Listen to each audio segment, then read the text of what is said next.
Projector आप laptop laptop चाहिए। हाँ जी कोई है कोई गल नहीं बेट 114 यही है कर दो।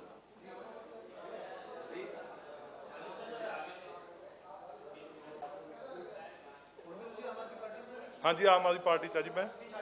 नहीं छे कोई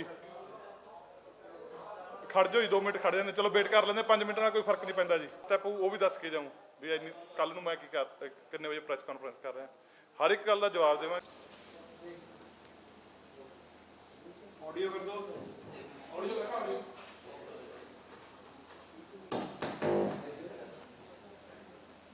इस ग्रुप ਦੇ ਵਿੱਚ ਤਾਂ ਤੁਸੀਂ ਇਹ ਸ਼ੋਅ ਕਰ ਰਹੇ ਹੋ ਕਿ ਸੁੱਚਾ ਸਿੰਘ ਛੋਟੇਪੁਰਾ ਮਾਰਦਾ ਹੈ ਉਹਨੇ ਕੋਈ ਪੈਸਾ ਨਹੀਂ ਲਿਆ ਆਪਾਂ ਧੱਕੇ ਨਾਲ ਸਿਰ ਦਿੱਤਾ ਇਹ ਉਹਨਾਂ ਦੇ ਖਿਲਾਫ ਕਿਸ ਤਰ੍ਹਾਂ ਹੋ ਗਿਆ ਉਹਨਾਂ ਦੇ ਖਿਲਾਫ ਖੜ ਜਾਓ ਜੀ ਕੇਜਰੀਵਾਲ ਸਾਹਿਬ ਨੇ ਬਾਰ-ਬਾਰ ਕਿਹਾ ਸੰਜੇ ਸਿੰਘ ਨੇ ਕਿਹਾ ਵੀ ਜਿਹੜਾ ਛੋਟੇਪੁਰਾ ਹੈਗਾ ਉਸ ਨੇ ਕਰਪਸ਼ਨ ਕਰੀ ਸੀ ਅਸੀਂ ਉਸ ਲਈ ਕੱਢਿਆ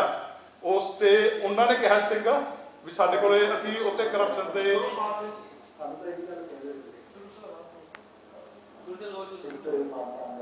लगाओ तेज कर दो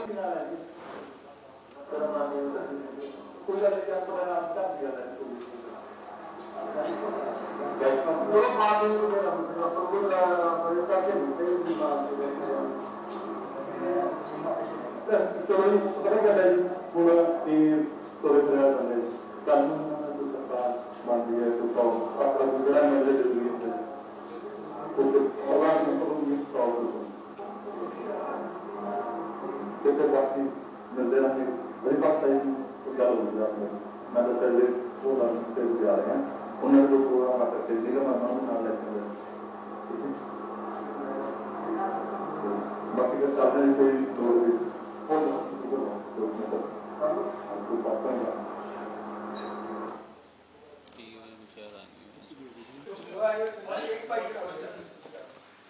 रोलिंग 3 मिनट साहब आने आए हैं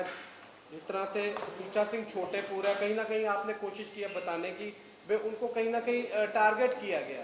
आपके जरिए बेसिकली क्या है स्टिंग और किस तरह से बाकी जो आम आदमी पार्टी के लीडर्स हैं उन्होंने आपको थोड़ा कन्विंस किया ये करने के लिए उन्होंने कुछ कन्विंस भी कराया कुछ मैं जिहड़ा सीगा हिंदी में रखे सर हिंदी में अगर बोल सके तो मैं जब मैनू इन्होंने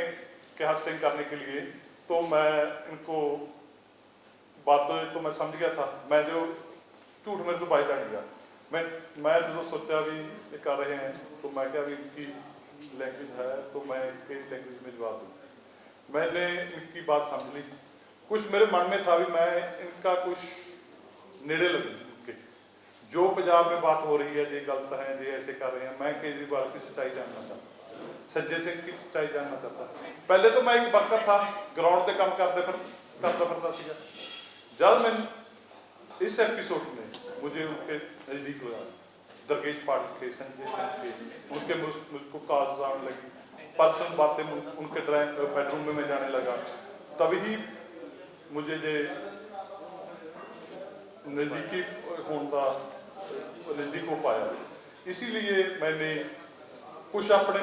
90% मेरा इनके खिलाफ था भी तो कुछ नज़दीक लगूँ कुछ 10% हर एक बंदे में होता है भी यार कई बार भी पर्सनल इच्छा भी होती है भी हो सकता है भी आप कहाँ बच जाए बंदे को अपनी इच्छा पर दो ही चीज़ होती है भी सच के साथ चलेंगे झूठ के साथ आखिर जरा मेरे मन का ने बात कही सच के साथ चलना चाहिए तो सच के लिए चलने के लिए मेरे दिमाग पर पिछले 3-4 माह से तो दिमाग पर लोड सी उस लोड को मैंने मेरे माइंड ने कहा कि नहीं सच को सामने लाना चाहिए तो उस सच को लाने के लिए ही मैंने ये सारा कुछ किया। आपके हिसाब से क्या छोटेपुर को अगर ये बहाना बनाकर निकाल दिया गया या वो पॉपुलर हो गए थे ये बात बताइए कि क्यों उसको टारगेट किया गया उसके दो कारण थे फर्स्ट मैं जुलाई मंथ में टिकटों की डिस्ट्रीब्यूशन स्टार्ट होगी वो उसने टिकटें उसके साथ 90% वॉलंटियर थे उसने प्रेशराइज करके